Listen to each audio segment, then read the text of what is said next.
कैसी हो फिलिस? मैं ठीक। क्या तुमने इजाजत ले ली है ताकि हम मजीद वक्त गुजार सकें? हाँ बिल्कुल, पूछ के आई हूं मैं।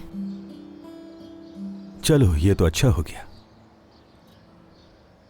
जुनेद, मैं जॉब करना चाहती हूँ। इनकी कंपनी में?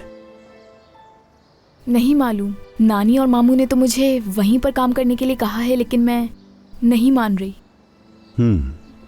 हाँ, मगर जरूरी यह है कि तुम करोगी क्या। पहले शुरुआत में तुम्हें यह सब अच्छा लगेगा, लेकिन मुस्तकबिल में क्या सोचा है तुमने? मैं हमेशा अपना एक स्टूडियो खोलना चाहती थी। अब अगर मैं ऐसा कर भी लूं तो कहीं बुरा ना लग जाए मामू को। नहीं, मुझे नहीं लगता कि उन्हें बुरा लगेगा। तो फिर तुम क्या कहते हो?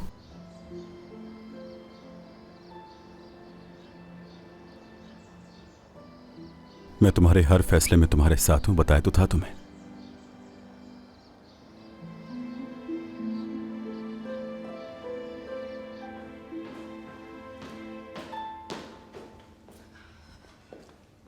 तूबा, तुमने कुछ खाया नहीं बेटा?